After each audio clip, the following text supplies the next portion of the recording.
Olá, tudo bem? Hoje nós vamos falar sobre a estrutura do relatório, o que ficou daquela parte 4 da última aula. E também quero falar sobre normas, né? Tem três normas super interessantes que eu vou trazer aqui para a gente poder verificar, né? Qual que a gente pode utilizar nos nossos relatórios, tá ok? Já volto.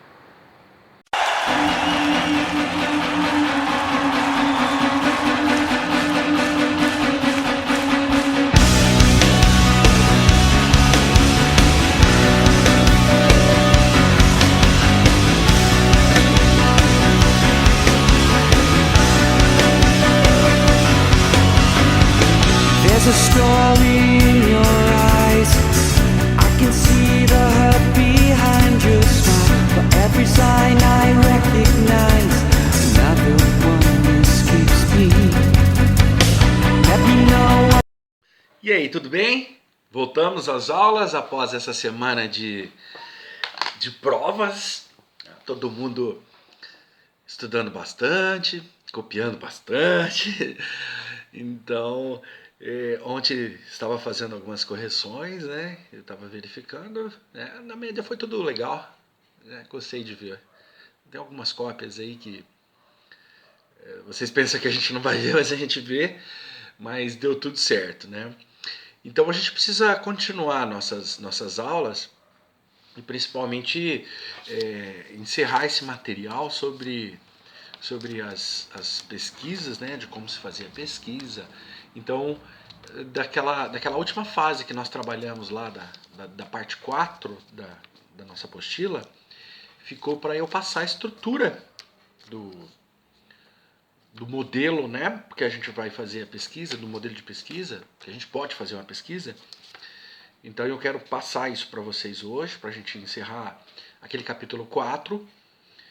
E também vou falar sobre algumas normas, né, tipo Vancouver, a APA e a BNT, que talvez sejam as mais utilizadas nas pesquisas científicas, na elaboração de relatórios de pesquisas científicas, né, nos trabalhos científicos que vocês fazem.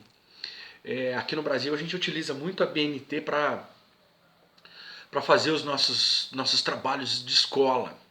Então, monografias, dissertação, né? Trabalho de conclusão de curso de pós-graduação, por exemplo, teses de doutorado, nós utilizamos a BNT. Mas aqui na América Latina a gente usa muito também a APA, né? Que é uma outra normatização, né? Bastante utilizada na América Latina, utilizada nos Estados Unidos, muito utilizada nos Estados Unidos, um pouco na Europa também. Além da Vancouver, que é uma outra norma interessante que vocês provavelmente, né, se continuarem na ciência, vão descobrir, tá, algumas publicações, né, com essas normatizações. Tá?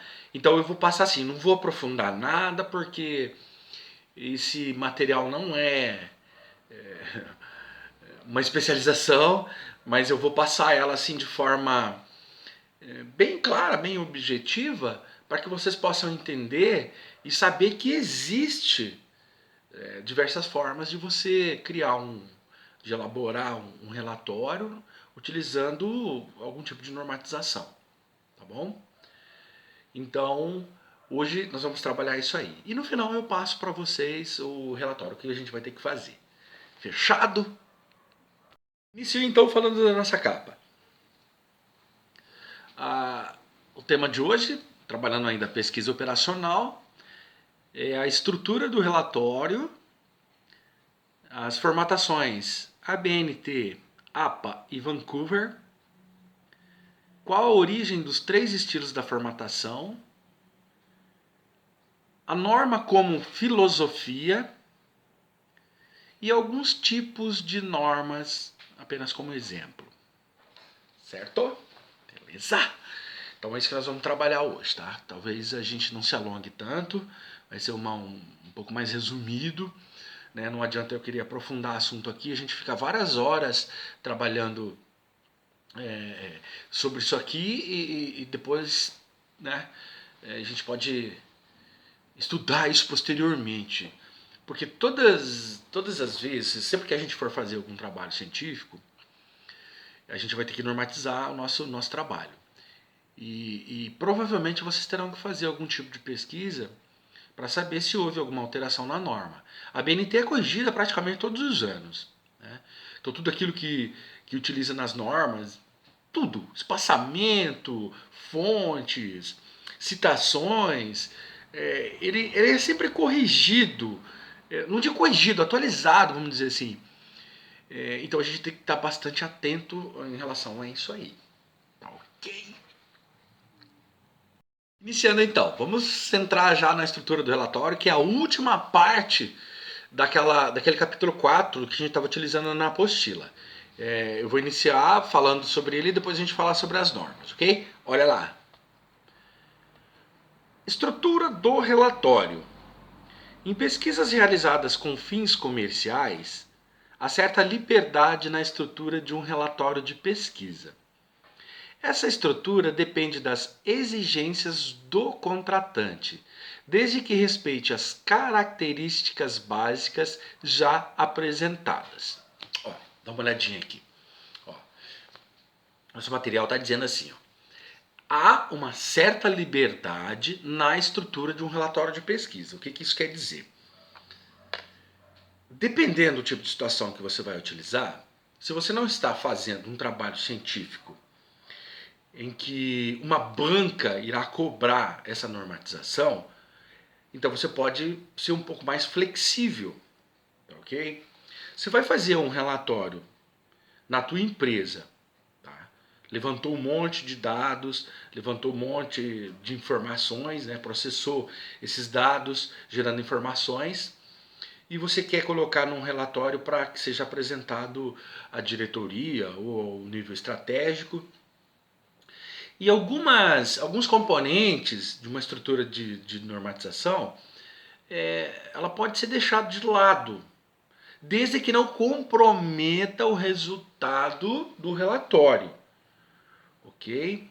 Às vezes são coisas superficiais ou substanciais que a gente vai apresentar numa reunião como dados primários, que aí eu não tenho necessidade de estruturar toda ela de uma forma tão científica assim, né? tão normas científicas. Eu posso ser um pouco mais claro, um pouco mais objetivo. E depois, na parte final, quando eu for concluir o relatório, aí sim eu crio as condições de normas, por exemplo, a BNT, que vai deixar o trabalho bonito e completo. Ok? Então, eu posso tomar esse cuidado. Eu posso tomar esse cuidado porque eu tenho uma liberdade para trabalhar, desde que eu não comprometa, que eu posso reduzir, tá certo? Por exemplo, se eu crio um relatório para a empresa de qualquer tipo de levantamento de dados aí, talvez eu não precise apresentar nesse momento hipóteses, né? Talvez os problemas. Tá? Eu posso apresentar resultados que serão trabalhados posteriormente, e aí quando eu fizer esse trabalho posterior, aí sim eu vou dar uma condição melhor no relatório, fazer ele mais completo, criando todas as situações necessárias, né, para eu ter esse resultado. Tá beleza? Seguindo então.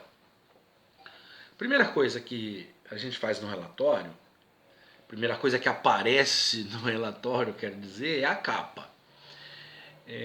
A capa, como se fosse um livro, é o que vai chamar a atenção.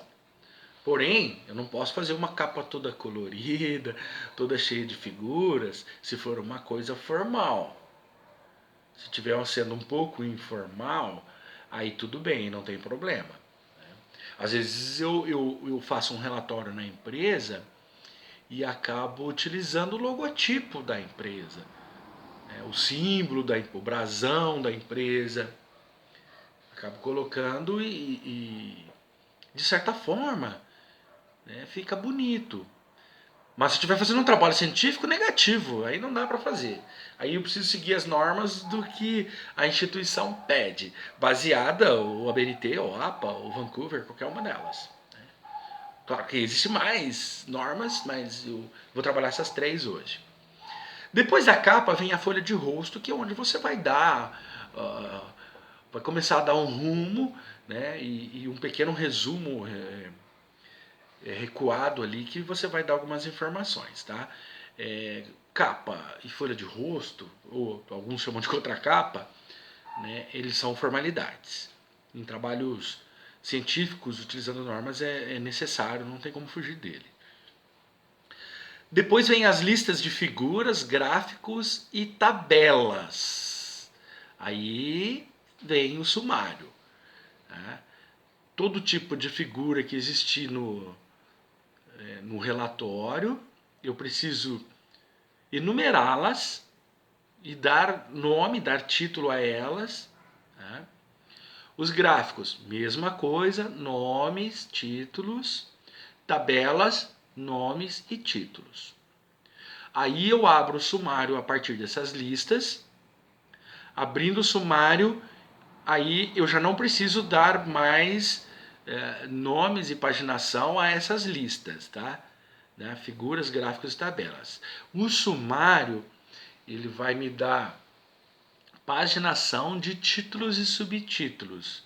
Eu precisei buscar qualquer tipo de assunto, né? Qualquer capítulo é no sumário que eu vejo. E ainda tem mais uma outra coisa que eu ainda posso utilizar que não está nessa estrutura aqui, que é o sumário executivo.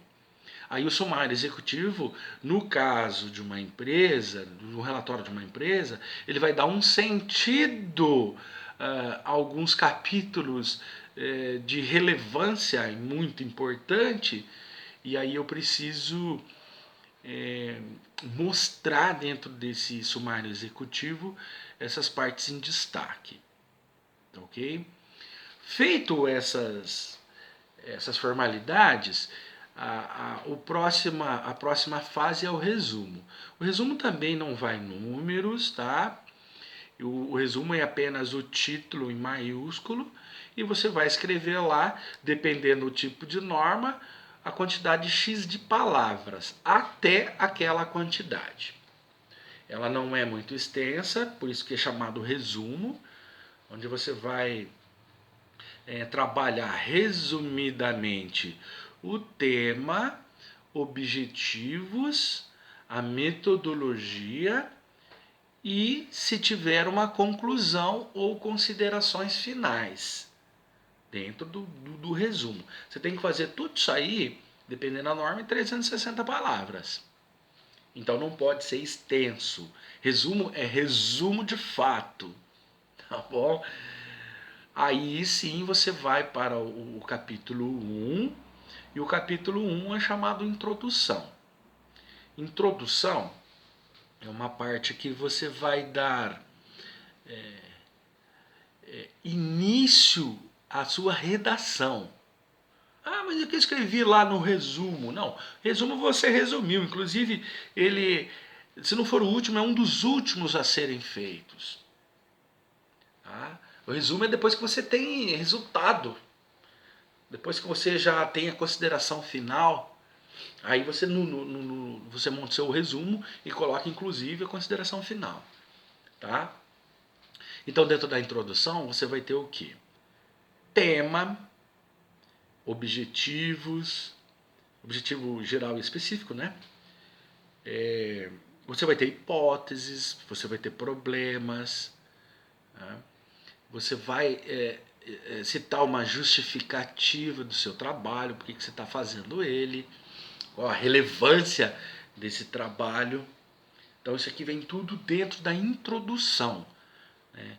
A introdução, sem redundância nenhuma, ela faz essa parte introdutória dizendo, olha, esse trabalho é baseado nisso, você dá começa o seu trabalho dizendo relações com o seu tema, Aí, a partir desse tema, você começa a dar sequência nessa parte introdutória, onde você vai falar sobre seus objetivos. Você vai justificar uma existência, por quê desse trabalho. Ali você cria problemas e hipóteses. Né? Esses problemas é o que vai dar sentido aos seus questionamentos. E as hipóteses, o que vai dar sentido às respostas. Você poderia até utilizar alguns questionamentos, né? Falando a respeito do assunto e dizendo, olha, e se for assim, poderia ocorrer esse sentido? Entendeu? Então, a gente tem que ter muita atenção para trabalhar nessa questão introdutória, para o trabalho não ficar feio, não ficar mal elaborado, mas ele precisa estar bem certinho, bem adequado, né? Sem abrir muito leque para a gente não se perder lá na frente. Os objetivos, eu sempre digo, ele precisa ser fechado e não aberto. Você dá rumo à direção que ele vai. Né? A gente chama de norte. E não horizontalizar. Né? Vou abrir. Quanto mais assunto eu colocar, eu abrir aqui na estrutura do meu trabalho, melhor eu vou falar, melhor eu vou dar teoria. Não, você vai se perder, não deve fazer isso. Tá? Os melhores trabalhos são trabalhos enxutos, mas que tenha entrada, processamento e saída muito bem feitos. Então não caia na bobagem de quanto mais não é melhor. Tá? E aquele velho ditado que diz menos é mais, nesse caso é verdadeiro. Né? Não vamos dar uma viajada no tempo aí não, que é pior. Beleza? Bom, a parte 2, o capítulo 2, então, neste caso, é a etapa exploratória. Você pode utilizar fundamentação teórica, revisão bibliográfica. O título aqui não vai importar tanto. Talvez alguma normatização ele vai te cobrar um título específico, mas normalmente não. Então você pode colocar ali comentário exploratória, revisão bibliográfica, fundamentação teórica, teoria. E ali dentro da teoria é que você vai colocar todos os assuntos referentes àquilo que você vai trabalhar. Veja, após eu criar os objetivos, após eu elaborar problemas, hipóteses e justificar aquilo que eu quero fazer e para que vai servir tudo isso aí, eu preciso dar sentido a esse assunto. Então eu vou buscar onde? Base teórica. Se a minha pesquisa está falando de um determinado produto ou de uma determinada ação, por exemplo, no marketing a gente tem um trabalho, um estudo de comportamento humano, comportamento do consumidor. Vou citar esse exemplo. E quando eu estou falando do comportamento de consumo, eu preciso fazer algumas análises ambientais. Por exemplo, eu faço uma análise demográfica para eu verificar a população, tá? Seja ela da cidade, do estado, da região ou do país mesmo.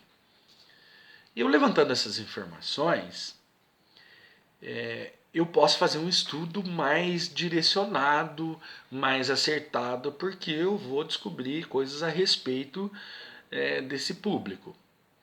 Tá bom? Fazendo isso aí, eu preciso pegar uma base teórica.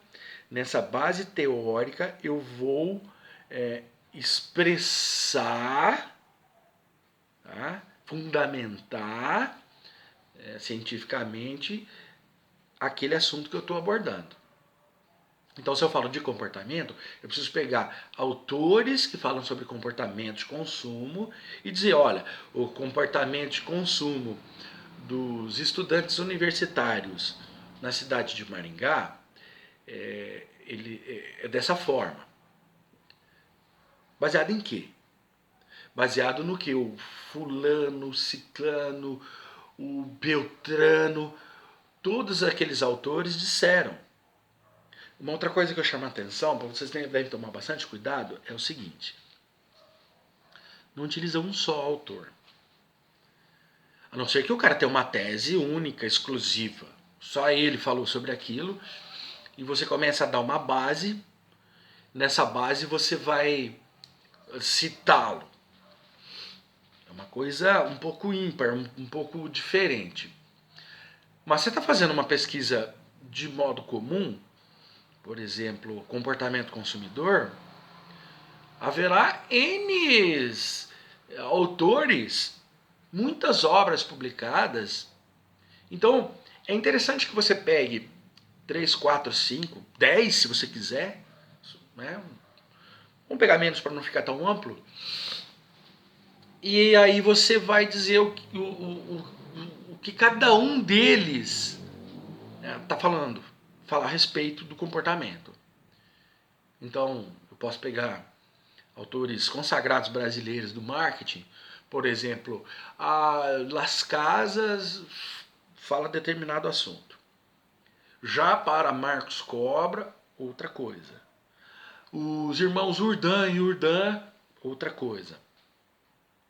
Mas pode haver uma outra situação, e que é interessante, você pegar a contrapartida do que esses autores estão dizendo, né, e talvez refutar a ideia.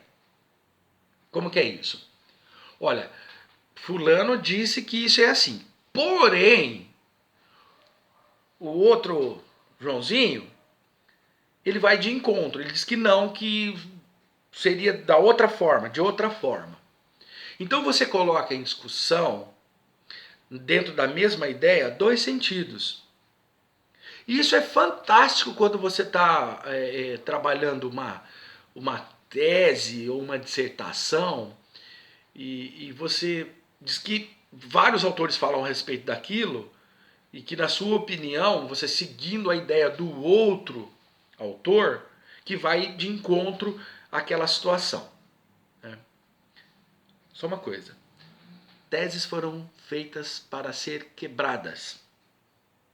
Até que se prove o contrário, ela está valendo. Provou o contrário, você manda ela pro riacho. Tá certo? Então, seguindo. 3. Os procedimentos metodológicos. Olha cá. O procedimento metodológico é a metodologia do trabalho. Metodologia do trabalho é o que você vai fazer. Como você vai fazer. Em que tempo você vai fazer. Tá? Então, a metodologia desse trabalho é o quê? Pesquisa bibliográfica, pesquisa de campo, as famosas exploratórias, tá? Experimentos. Eu posso fazer uma experiência científica, por que não? Okay? E aí eu vou dizer, olha, vai ser feito assim, as etapas são essas, no tempo é esse. E aí você consegue fazer o seu procedimento metodológico. É assim que funciona ela. Certo? 4. A análise dos dados. O que é análise dos dados? Olha, você pesquisou bibliograficamente. Você fez uma pesquisa científica. Leu trocentos livros, levantou várias informações, costurou tudo isso aí, amarrou certinho, dando elo a cada assunto, abordou todos os assuntos necessários para responder cientificamente o seu trabalho. Aí você vai coletar esses dados, vai fazer uma né, uma coleta, se for uma pesquisa de campo, você vai pegar sua planilha e vai para a rua. Vai observar e vai trazer esses dados para dentro. Trazendo esses dados, aí você vai passar pelo sistema, entrada, processamento e saída. Essa fase do sistema é quando você pega todos esses dados, se você teve 1, 2, 10 pessoas coletando esses dados aí na rua, é a hora que você vai juntar todos esses dados, vai jogar numa planilha, você vai fazer o processamento. Nesse processamento você vai fazer todos os cálculos, gráficos, percentuais, tudo que você puder levantar de números aí, né? Trabalhar uma estatística, né? A fase quantitativa da coisa, e aí você vai gerar uma informação. Você coletou dados, processou, gerou uma informação. Então, você está fazendo uma análise dos dados aqui. Dentro dessa análise dos dados, eu até poderia colocar uma outra parte, 5 ou 4.1, dentro dela, que é a discussão desses dados. Né? Então, eu faço essa análise, eu fiz o sistema, né? Coletei, processei e tive o resultado como informação, e agora eu vou fazer a discussão. Aí eu abro a discussão, olha, conforme os dados coletados, observamos que X% das pessoas se comportam dessa forma no mercado, no consumo, na compra, né? E nós temos um resultado baseado numa estatística. E essa estatística está mostrando que a maioria consome daquela forma. Então, a gente tendo essas informações aí, coletadas desses dados, né, transformadas de dados em informações, a gente vai poder fazer uma discussão. Aí sim eu faço uma discussão sobre tudo isso que a gente levantou. Ok? Seguindo. A parte 5 é a conclusão. Dependendo do tipo de trabalho, dependendo da norma que você vai utilizar, conclusão ou considerações finais. Né? Tem diferença? Tem diferença sim. Às vezes o tipo de normatização ele pede conclusão, outra pede considerações finais. Tá? Conclusão, quando você de fato conclui aquele estudo. Olha, foi feita a pesquisa, foi concluído que o resultado é esse. Considerações finais. Vejo, e o Caparelli vejo. Considerações finais. Considerando os resultados que foram pesquisados, né, levando em consideração, né, toda essa variabilidade, consideramos que o caminho é esse. O mercado está se conduzindo a isso.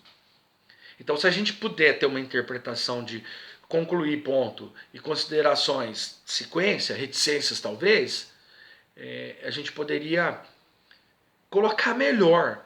Porque existe uma grande confusão nas orientações, quando a gente está fazendo as orientações, entre conclusão e considerações finais. Tá? Às vezes a gente se engana achando que é uma conclusão, e às vezes a gente se engana achando que é uma consideração final. Consideração final não quer dizer que eu botei ponto e acabou, e é isso aqui, agora vamos publicar, e, né? Eu tenho que levar em consideração o quê? Que eu posso dar sequência a esse estudo. Tá certo? E a parte final, depois da conclusão, que é o último capítulo, em que eu coloco lá, né? 5 ponto conclusão, ou considerações finais. Aí eu vou abrir uma outra parte que já não vou utilizar mais número de capítulos, que são as referências. E aí eu utilizo referências bibliográficas ou só referências, não tem problema. Porque em outras épocas, quando a gente não tinha uma internet, que é o grande exemplo de busca de informações hoje, a gente utilizava de livros e artigos. Claro, teses, dissertações, monografias, eram todas bem-vindas. Mas ela tinha um sentido assim muito bibliográfico. Então a gente utilizava referências bibliográficas. Hoje a gente tem um monte de coisa que nos fornece informações. Sítios, né, os chamados sites, é um grande exemplo disso. Nos trabalhos mercadológicos, a gente faz muita pesquisa em sites de empresas para levantar dados a respeito, para depois a gente poder dar uma consideração melhor. E aí eu acabo utilizando como fonte esse site e eu preciso colocar o sítio lá nas referências. Não é uma referência bibliográfica, é uma referência eletrônica. O site do IBGE, por exemplo, está cheio de informações importantíssimas para quem faz pesquisa mercadológica. E nela eu busco informações e coloco no meu trabalho e coloco a fonte. Aí sim o www.ibge.gov.br, que eu dou sentido a isso aí. E eu posso também fazer um experimento e me referir a esse experimento nessas referências aí. Então, pesquisa bibliográfica já está assim, sendo modificada para apenas referências. Por quê? Porque a gente veio com essa forma, né, com essa nova metodologia de pesquisa que é o Google, por exemplo. Mas eu vejo pessoas criticando, mas o Google não é uma fonte segura. É uma fonte segura sim, pode ter certeza que é. No Google tem livros, tem artigos, tem teses, tem várias fontes de informações aí que são seguras sim. O problema é você saber usar. Como que você vai usar? Tá certo? É isso aí que é o X da questão. Não adianta também eu querer abrir qualquer site lá que o cara não colocou nem fonte, escreveu o que ele quis lá, jogar no meu trabalho e achar que aquilo é a fonte da verdade. E não posso utilizar dessa forma. Mas, por exemplo, no Google Acadêmico tem várias teses, livros, um monte de coisa, de artigos científicos muito bem referenciados que eu posso utilizar. Tá? Então aí eu trabalho as referências. Aí depois vem, para concluir, tá, os apêndices e os anexos. Existe uma confusão entre apêndice e anexo, e sempre que eu estou orientando algum trabalho de conclusão de curso, eu vejo que os acadêmicos ou os pós-graduandos, eles cometem algum equívoco utilizando o termo apêndice ou o termo anexo. Veja, tudo aquilo que foi criado por você, por exemplo, você criou uma pesquisa e aplicou. Aí você precisa colocar entre aspas, anexo, o formulário de pesquisa. Então esse formulário, fotos, gráficos que você tenha criado, qualquer tipo de estrutura que esteja no trabalho. E aí está colocado lá como lista, como gráficos, figuras, qualquer coisa disso aí, é um apêndice. Apêndice é criado por você. Já os anexos são criados por outros autores. Então você pega um anexo, qualquer anexo que venha de outro autor, que venha de um livro, de uma tese, de uma representação, de qualquer gráfico, e você traga lá, por exemplo, como informa o gráfico número 2 de Kotler, Administração de Marketing, página 13.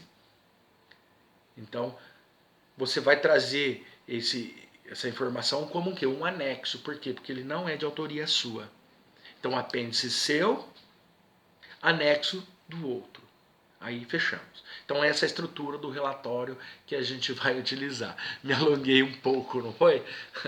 Mas tudo bem. Assim pelo menos ficou bem explicado. E agora a gente dá sequência dos tipos de normatização.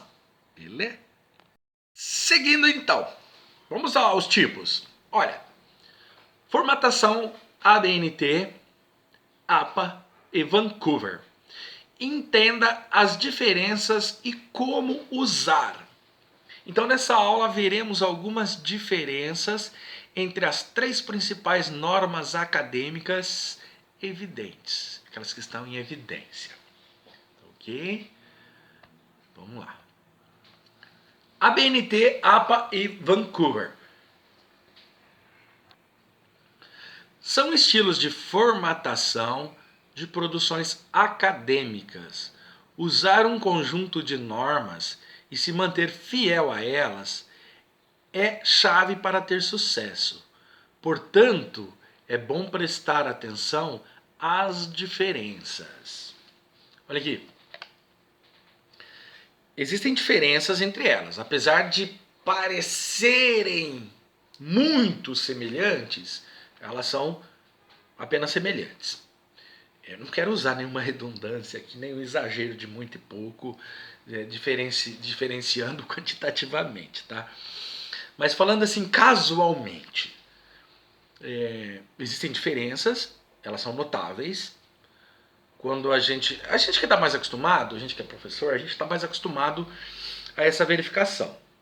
Então, quando você começa a ler um trabalho, quando você começa a fazer a degustação, a leitura, aí você percebe que ela tem normas diferentes. Aí você consegue identificar quais são.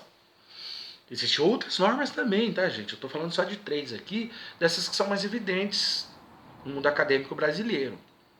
Ok? Mas nós temos diversos outros tipos. Então, qual a origem dos 3 estilos de formatação? Eu vou passar para vocês. As normas da ABNT foram criadas pela Associação Brasileira de Normas Técnicas. Apesar de serem mais usadas no Brasil, em algumas ocasiões, as regras da ABNT podem ser substituídas pelas da APA ou da Vancouver. Dá uma olhadinha aqui, pessoal. Só chamar a atenção para uma coisa. A ABNT é uma norma brasileira. Por isso que o material aqui diz o seguinte, ó. Foram criadas pela Associação Brasileira de Normas Técnicas. Aí eu chamo a atenção para o tamanho da ABNT. A ABNT não é só norma de trabalho científico, não.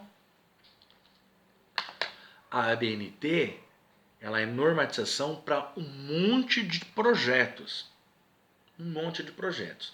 São normas técnicas, o que nós devemos fazer, não só no trabalho científico, mas também projetos de produtos, projetos de serviços, vários outros tipos de projetos.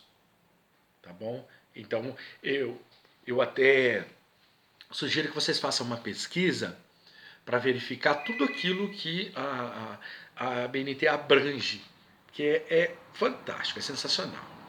Vamos lá?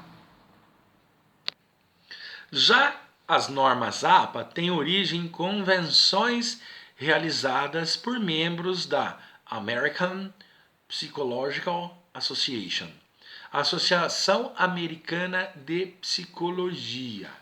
Olha só, a gente não pode ter discriminação, a gente não pode discriminar, porque não é uma norma de administração, não é uma norma de marketing.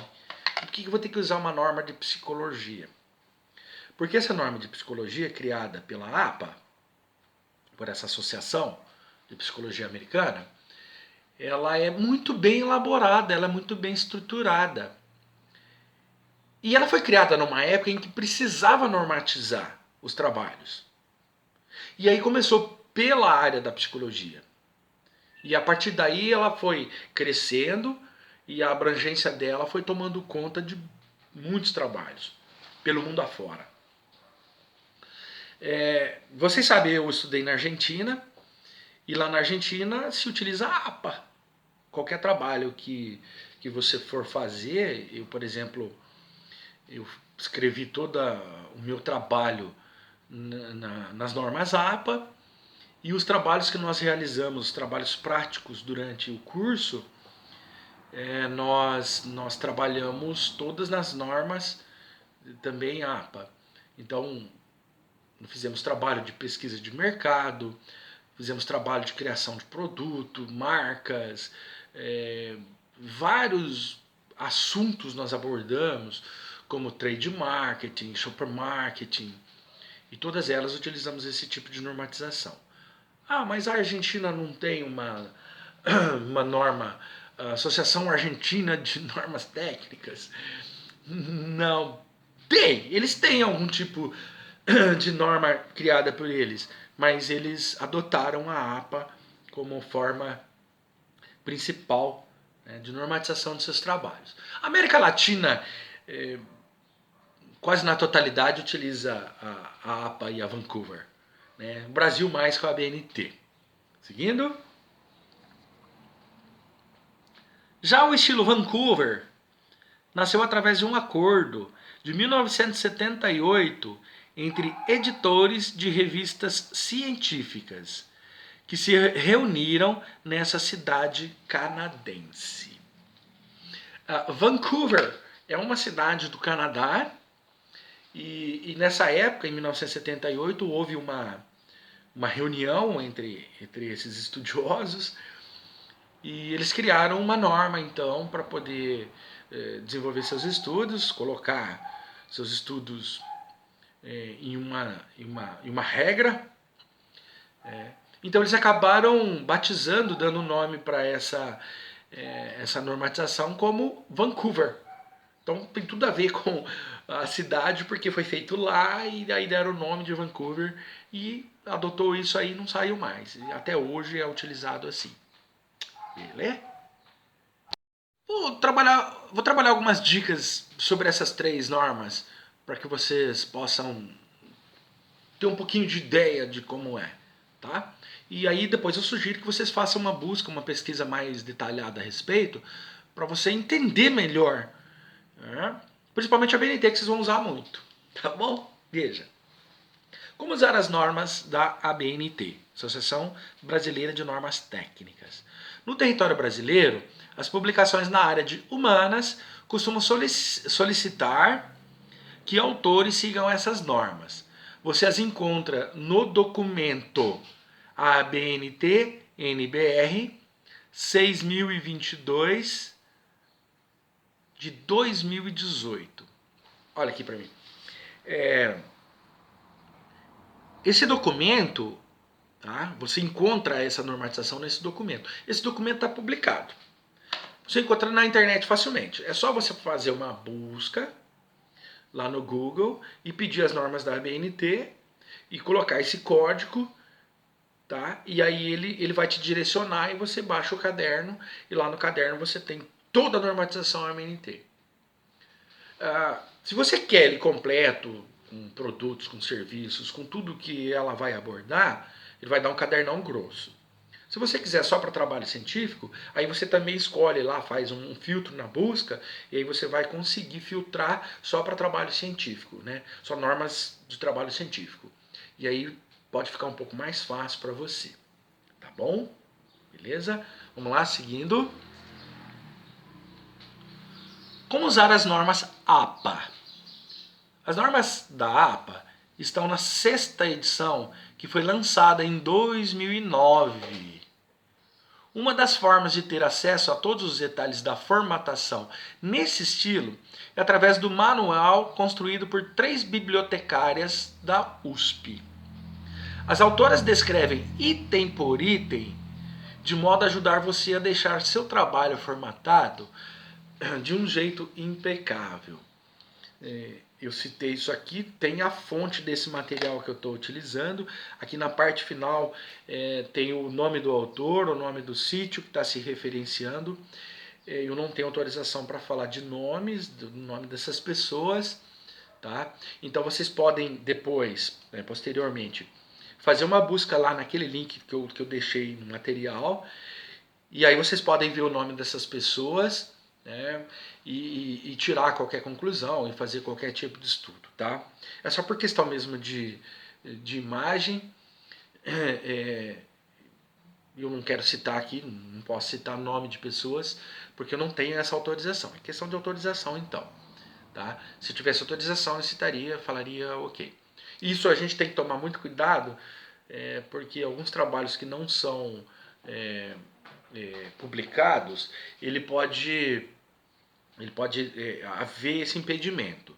Então é como assim, você não pode pegar uma música de um compositor aí e sair gravando. Você precisa de autorização dele para poder fazer isso. Da mesma forma também, quando eu for publicar alguma coisa, eu não posso publicar sem autorização do proprietário disso aí. Eu não posso fazer plágio e nem roubar essas informações aí, senão eu vou ter problema depois. Tá certo? Beleza? Mas esse caderno você pode buscar essas informações. Quando eu fui estudar na Argentina, eu nunca tinha visto, né, as normas APA. Eu tinha ouvido falar durante a faculdade só. E aí eu tive que fazer umas buscas. Eu confesso para vocês que foi um pouco confuso, que na época eu não encontrava muitas coisas a respeito. E aí, inclusive, o sítio que eu acabei procurando foi o google.ar em vez de .br, para poder descobrir. Eu acabei lendo tudo em espanhol, mas depois, posteriormente, a gente vai fazendo as buscas, os filtros, o próprio Google vai direcionando a gente para esses arquivos. E aí eu acabei tendo um pouco mais facilidade de encontrar essas normas. Mas essa informação dada aqui por esse autor, que fala desses professores da USP aí, né, ele é bem interessante. A partir de 2009 eles começaram a fazer essas publicações, né? Ela se atualiza, mas não se modifica tanto quanto a BNT. Eu vejo que a BNT ela se transforma mais e a APA é mais estática. Ela vem usando há bastante tempo a sua base e vem modificando detalhes, né, durante o tempo. Beleza? E agora, para finalizar esse assunto sobre essas 3 normas, eu falo das normas Vancouver. Como usar as normas Vancouver?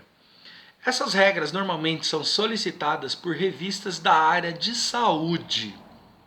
As normas variam muito entre esses periódicos, de forma que, quando for o caso de submissão de manuscrito, é melhor consultar o site da revista. Chama atenção aqui, dá uma olhadinha para mim aqui. Muitas revistas científicas, principalmente da área de saúde, elas utilizam esse tipo de normatização. Por quê? Porque ela é mais direcionada a essa área. Então ela acaba sendo mais interessante e mais aceita também pelo público das ciências da saúde aí. Então acabaram por escolha utilizando as normas Vancouver. Tá? Não existe uma obrigatoriedade aqui no Brasil para que se utilize nas áreas de saúde a Vancouver. Mas se você vai publicar numa revista internacional, se você vai mandar o seu artigo para fora, aí é interessante que você normatize aí, porque muitas revistas, muitos periódicos vão utilizar esse tipo de formato. Aí tem um detalhe. Se você estiver escrevendo um artigo que você pretende publicar em uma revista, aí você já pensa em deixar um gancho para você publicar ela internacionalmente, e aí você tem que fazer as modificações. Se você colocar de uma forma na BNT que você não consiga mudar depois, você não vai conseguir publicar lá. Tá? Só chama atenção para isso aí. Ok? Mais uma lá. No caso de uso das regras em situações mais amplas, recomendamos seguir o Manual de Normalização estilo Vancouver para a área de saúde.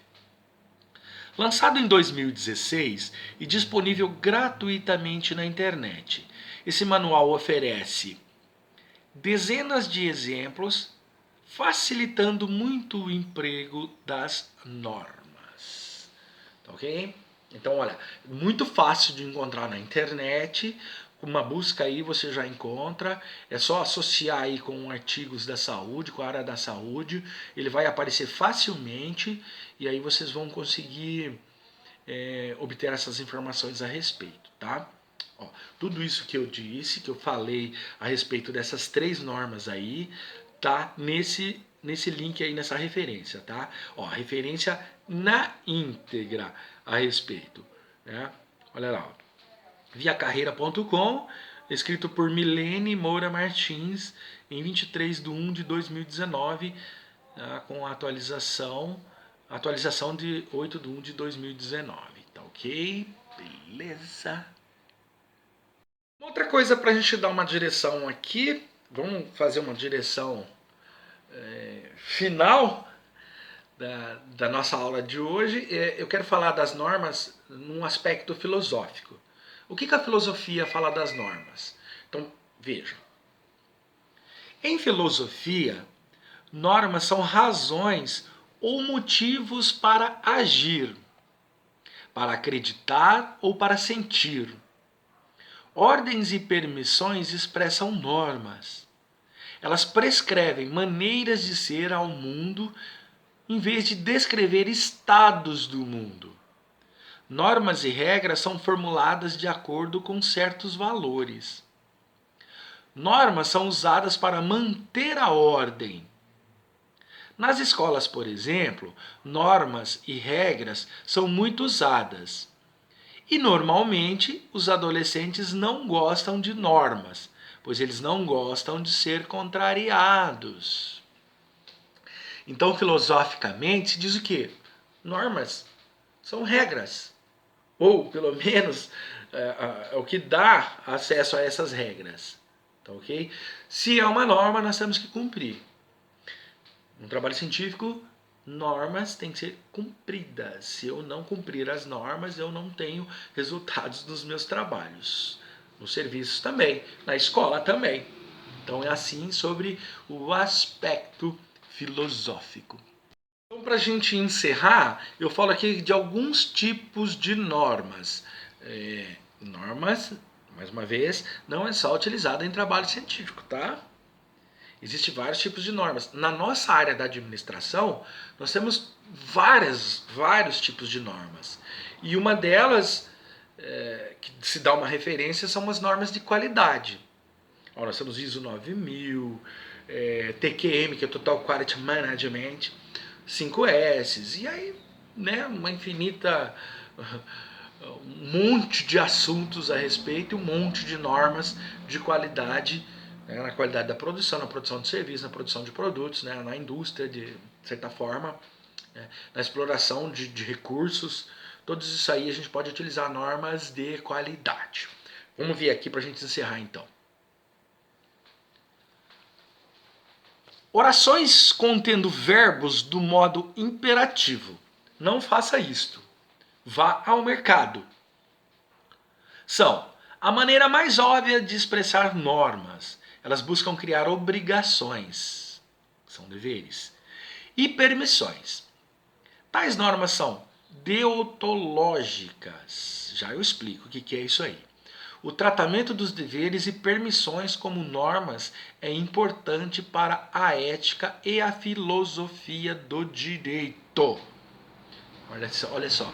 Por isso que ele está dizendo aqui, ó, normas é importante para a ética e a filosofia do direito. Isso tem relação deontológica.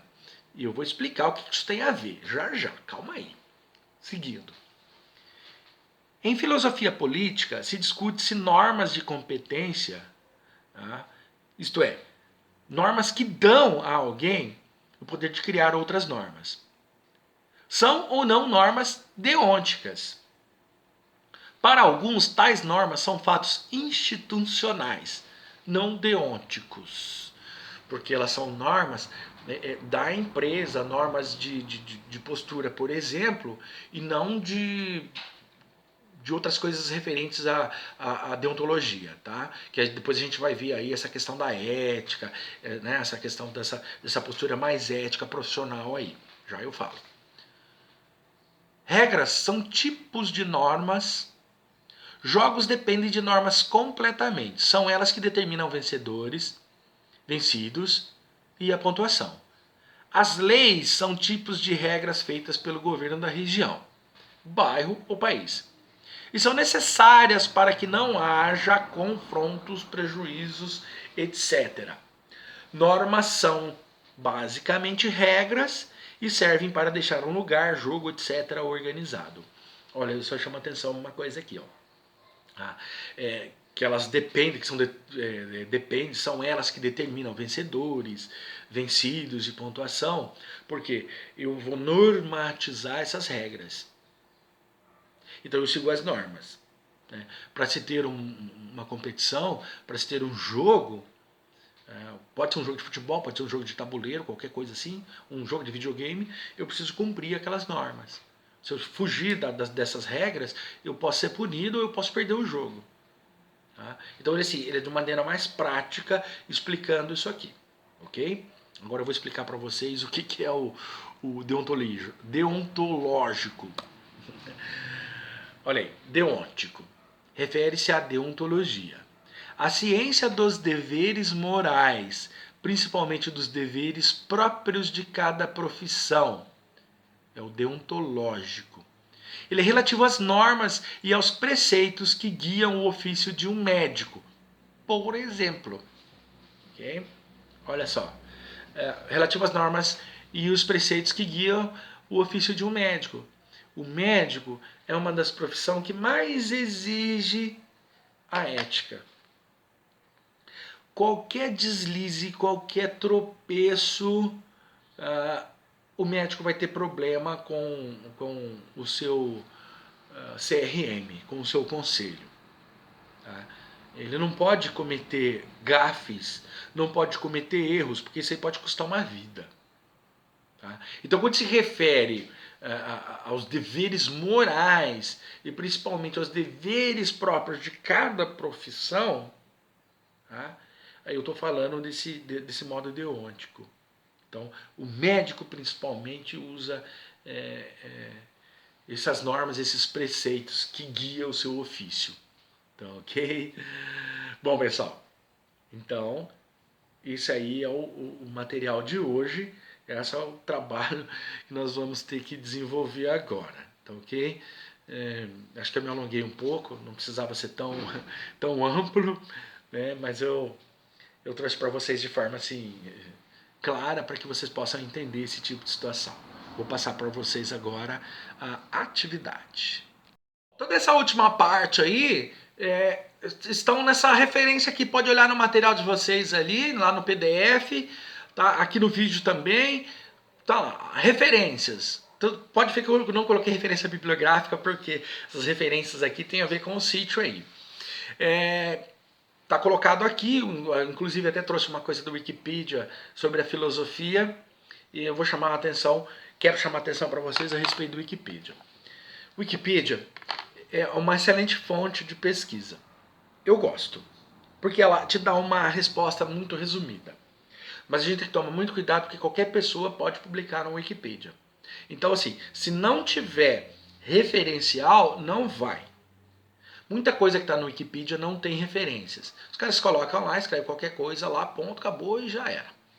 Aí você vai lá e pesquisa, acha bonitinho, boas palavras, coloca no seu trabalho, e aí o cara que é da área, o cara que é da banca da sua área, ele muito especializado, ele vai verificar que aquilo é em verdade.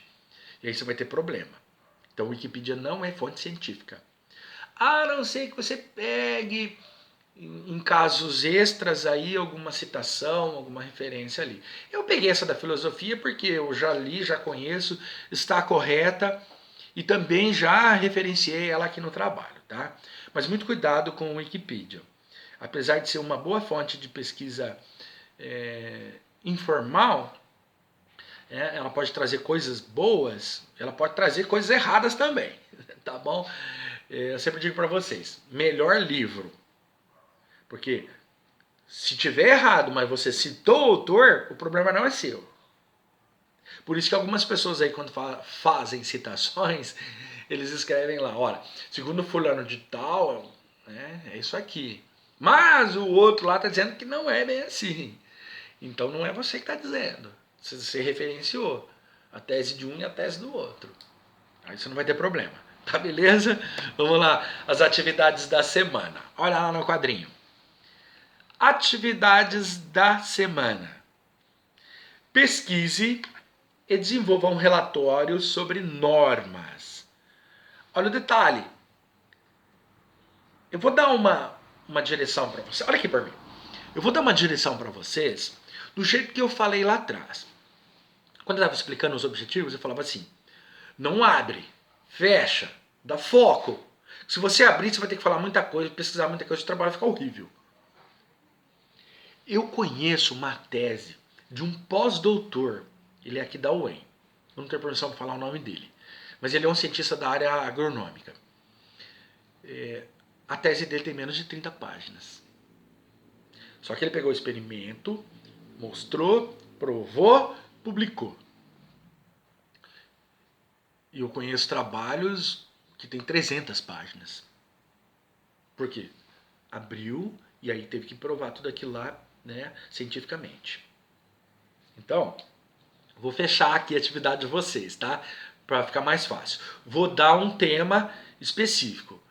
Já que a gente vai falar de normas, não vou falar de APA, nem de Vancouver, não vou falar de ABNT. O que eu vou falar de norma de qualidade. Eu quero que vocês falem... Agora, dá uma olhada aqui. Fale sobre o que é uma norma de qualidade, seguindo por que as empresas podem se dar muito bem utilizando algum tipo de norma de qualidade. Veja, olha aqui. Faça um relatório escrevendo sobre norma de qualidade. O que é norma de qualidade? Qualquer pesquisa que você fizer aí, você vai encontrar. E depois que você especificar cientificamente, bibliograficamente, o que é uma norma, você fala por que a empresa pode se dar bem utilizando essas normas. Eu vou dar uma dica já para vocês. Falou sobre a norma, fala assim, olha, a empresa pode se dar melhor porque ela vai padronizar a sua produção, padronizar seus serviços. E sendo assim você melhora a qualidade percebida. Aí você escreve. Cara, dá 30 linhas aí, fantástico. Fantástico. Mais uma coisa que eu vou chamar a atenção. Eu andei pegando no pé do pessoal no grupo aí por um motivo muito claro. Todas as nossas aulas tiveram atividades, a não ser revisão ou outra aula excepcional. Agora, o que eu peço para o pessoal? Pega esse material, coloca lá no fórum. O pessoal da secretaria vai entrar no portal e vai dizer, não, ele participou do fórum, então ele assistiu a aula. Presença para ele. Não sou eu que vou dar presença para vocês, é a secretaria. Tem a presença. O relatório está lá. Esse mesmo relatório você vai enviar onde? No meu e-mail. Ah, mas o professor fulano não faz assim. Eu não sou fulano. Eu utilizo esse e-mail, esse método. Então vocês obrigatoriamente enviam para mim. Recebi o seu e-mail, vou colocar numa pasta em que depois eu vou somar todo o trabalho de vocês para dar aqueles 4 pontos. Agora veja, quase metade dos trabalhos que eu recebi ontem, ou essa semana, não tinha nome nem título. Aí eu ficava, mas que trabalho que é esse aqui? Ah, tá, esse aqui é o trabalho que falava de marketing de relacionamento. Ah, entendi. Mas de quem que é? Aí sabe o que eu fazia? Aí eu pegava o arquivo que eu baixava no e-mail, colocava na minha pasta, clicava o botão direito, ia nas propriedades, depois ia lá para saber de quem que era. Aí chegava lá, estava escrito assim, Josefa. Não tem um nome chamado Josefa. Josefa às vezes é a mãe da pessoa, a esposa da pessoa. E de quem que é isso aqui? Aí eu tinha que entrar novamente lá no meu e-mail para saber quem foi que mandou aquele e-mail naquele dia com aquele título. Então, um trabalhão lascado, cara. Então, esse bimestre eu vou exigir que você me envie o arquivo com o seu nome. O seu nome vai estar dentro do arquivo, dentro do texto, e vai estar no título. Trabalho de normas fulano. Porque aí eu recebo, já coloco numa pasta, já tudo identificado, eu não vou ter esse problema. Bom, eu perdi horas ontem fazendo isso aí, e depois eu tive que pedir mais uma vez lá no grupo que aquelas pessoas que estavam sem um xizinho, eu tive que criar uma planilha para isso, que essas pessoas verificassem a planilha, o que está faltando e me reenviassem. Por quê? Porque eu não consegui identificar. Esse bimestre, se não conseguir identificar, vai ficar sem nota. Tá bom? Ó, vocês estão no 7º período, já tinha que estar organizado como administradores. Puxãozinho de orelha do tio, beleza? Então vocês vão fazer isso aí, tá? Preste atenção, vou falar de novo. Escreve sobre normas de qualidade e depois você vai, do seu ponto de vista, com as suas palavras, sem cola copia, porque veio uns lixos de uns trabalhos de 5 linhas aí, que eu dei só meio ponto, tá? Só meio ponto. Então você vai escrever com as suas palavras lá, ó, por que isso aqui, a empresa pode se dar bem utilizando normas de qualidade. Aí você encerra seu trabalho, tá? Eu vou cobrar melhor qualidade nos seus trabalhos desse bimestre. Vou receber, já vou ler. Se tiver com 5 linhas, eu vou mandar de volta, tá? Porque não dá para vocês no 7º período, quase administradores, fazendo um trabalho lixo igual eu recebi alguns aí. Puxão de orelha mesmo, tá? Não adianta ficar bravinho não, senão eu bato de chinela havaiana no bumbum também. Tá bom? Tá certo? Então, bom trabalho pra vocês vão ter o final de semana pra isso aí, tá? Beijo no coração, tá? Até semana que vem.